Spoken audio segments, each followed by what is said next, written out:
Hi hello friends, എല്ലാ കൂട്ടുകാർക്കും ചെമ്പനീർ പൂവിൻ്റെ പുതിയൊരു റിവ്യൂയിലേക്ക് സ്വാഗതം. അങ്ങനെ നമ്മുടെ ചെമ്പനീർ പൂവിൽ രേവതി എങ്ങനെ വർഷയുടെ മുടിയിൽ പുകയ്ക്ക് കിട്ടി ഇങ്ങനെ കൊടുക്കുകയാണ്. അപ്പോൾ ആ സമയത്ത് ശ്രീകാന്ത് ചോദിക്കുന്നുണ്ട്, ഏട്ടത്തിക്ക് എങ്ങനെ അറിയാം ഇതൊക്കെ എന്ന് ചോദിക്കുമ്പോൾ എൻ്റെ അമ്മയുടെ അമ്മ ചെയ്ത് കണ്ടിട്ടുള്ളതാണ്, പണ്ടത്തെ ആൾക്കാരൊക്കെ അങ്ങനെയാണല്ലോ എന്നിങ്ങനെ പറയുകയും ചെയ്യുന്നുണ്ട്. അപ്പോൾ ആ സമയത്ത് അവിടേക്ക് രവീന്ദ്രൻ വരികയാണ്. രേവതി മോൾക്ക് നല്ല പണിയാണല്ലേ, ഇങ്ങനെയുള്ള കാര്യങ്ങളൊന്നും ചെയ്യണ്ട, അവള് മടിച്ചിയായി പോകും എന്നൊക്കെ ഇങ്ങനെ പറയുമ്പോൾ ശ്രീകാന്ത് ഉടനെ തന്നെ പറയുന്നുണ്ട്, അവളല്ലെങ്കിലും മടിച്ചു തന്നെയല്ലേ എന്ന് പറയുന്നുണ്ട്. നീ ഒന്ന് പോടാ, അവള് മടിച്ചു ഒന്നല്ല, അതെ അവള് കൊച്ചുകുട്ടി മാത്രമല്ല, അവളുടെ വയറ്റിൽ ഇപ്പോൾ ഒരു കൊച്ചുകുട്ടിയുണ്ട്, അതുകൊണ്ട് അതിനു വേണ്ടി ഞാൻ എന്തും ചെയ്യാൻ തയ്യാറാണ്. ആ കുഞ്ഞിനെ എൻ്റെ ഈ കൈകളിലേക്ക് കിട്ടുന്ന വരം ഇവൾ എൻ്റെ അടുത്ത് തന്നെയായിരിക്കും, എൻ്റെ കൂടെ തന്നെ ആയിരിക്കും എന്നങ്ങനെ രേവതി പറയുകയും ചെയ്യുന്നുണ്ട്. അങ്ങനെ അതിനുശേഷം ഇതൊക്കെ കേട്ടിട്ട്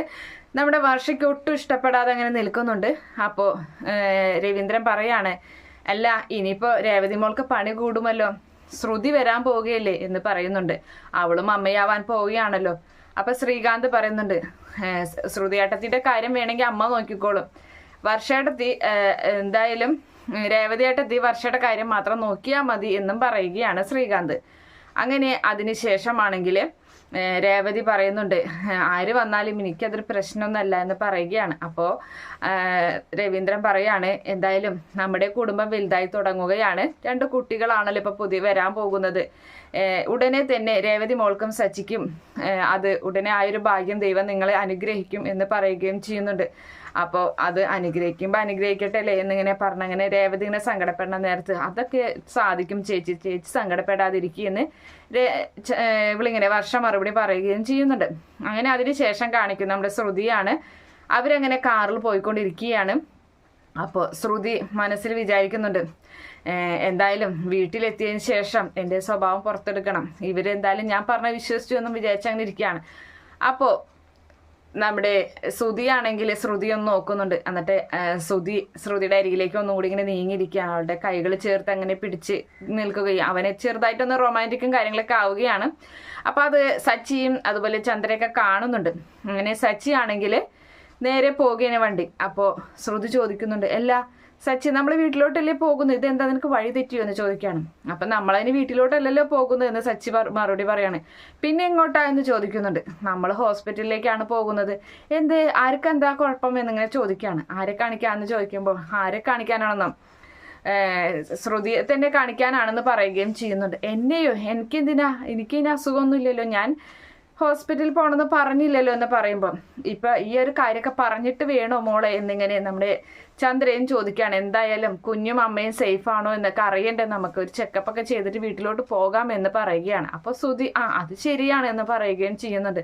അയ്യോ അത് വേണ്ട എന്ന് പറയുകയാണ്. ഞാൻ എന്തായാലും ഡോക്ടറൊക്കെ കണ്ടതാണെന്ന് പറയുമ്പോൾ അതായിക്കോട്ടെ മോളെ, എന്നാലും നമുക്കൊന്നും കൂടി ഒന്ന് കാണാം എന്ന് മറുപടി ചെയ്യുന്നുണ്ട്. അപ്പൊ ശ്രുതി ആകെപ്പെട്ടു പോവുകയാണ്. ശ്രുതി മനസ്സിൽ കയറുന്നു, ഈശ്വര ഇനി എന്ത് ചെയ്യും, ഇവരുടെ കയ്യിൽ നിന്ന് ഇങ്ങനെ നുണ പറഞ്ഞിട്ടാണ് ഇവരുടെ വീട്ടിലോട്ട് കയറി പറ്റാൻ താൻ നോക്കിയത്, ഇനിയിപ്പോൾ ഡോക്ടർ അരികിലേക്ക് പോയി കഴിഞ്ഞാലും താൻ ആദ്യം ഒന്ന് പ്രസവിച്ചതാണെന്നും താൻ ഗർഭിണിയല്ല എന്നും ഉള്ള കാര്യമൊക്കെ അറിയും.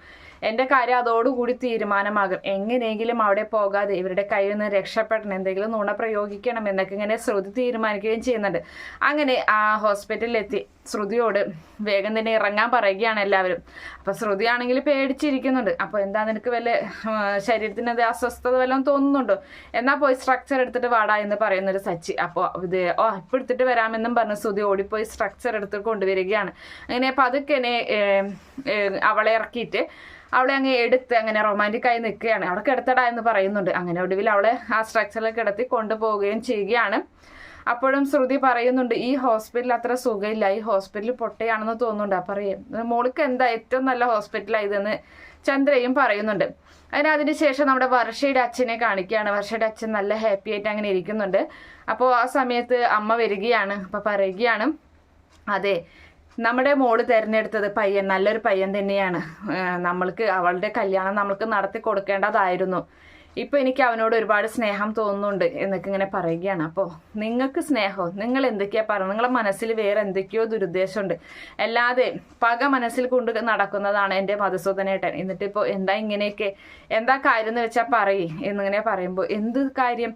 ഒരു കാര്യമല്ല എടി, എപ്പോഴും പകയും വിരോധമായിട്ട് നടക്കാൻ പാടില്ല. സ്നേഹമാണ് നമ്മുടെ ഒരു മനുഷ്യനെ മാറ്റിയെടുക്കുന്ന ഇത് എന്നൊക്കെ പറയുമ്പോൾ, ഞാൻ വിശ്വസിക്കില്ല ഇത് എന്നും പറഞ്ഞിട്ട് മധുസൂദന്റെ ഭാര്യ, അതായത് വർഷയുടെ അമ്മ അവിടെ നിന്ന് എഴുന്നേറ്റ് പോവുകയും ചെയ്യുന്നുണ്ട്. അങ്ങനെ അതിനുശേഷമാണെങ്കിൽ വീണ്ടും ഹോസ്പിറ്റൽ തന്നെയാണ് കാണിക്കുന്നത്. ഹോസ്പിറ്റലിന്റെ പുറത്ത് ഡോക്ടറെ വെയിറ്റ് ചെയ്തിരിക്കുകയാണ്. ശ്രുതിയും ചന്ദ്രയും അതുപോലെ നമ്മുടെ ശ്രുതിയും അരികിലിരിക്കുന്നുണ്ട്.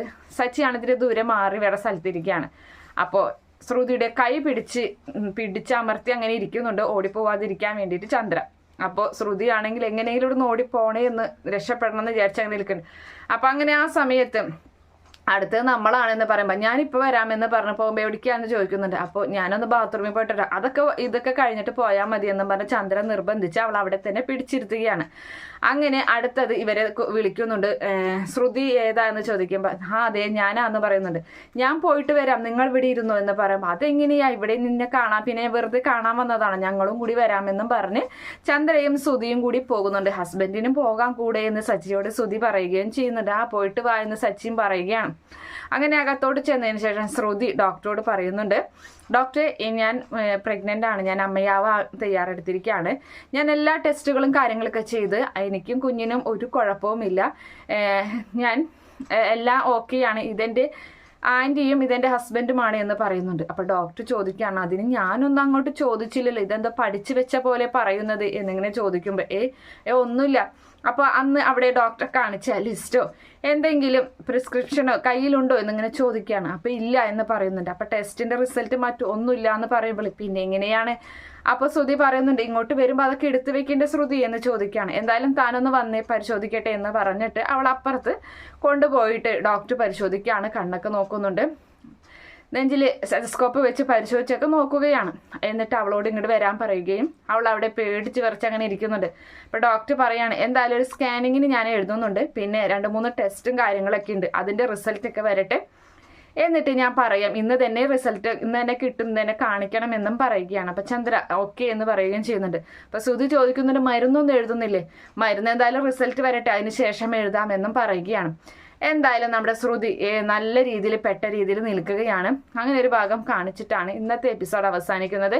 ഈ റിവ്യൂ ഇഷ്ടപ്പെടുകയാണെങ്കിൽ ഈ ചാനൽ ഒന്ന് സബ്സ്ക്രൈബ് ചെയ്ത് സപ്പോർട്ട് ചെയ്യണേ. Okay friends, bye, thank U.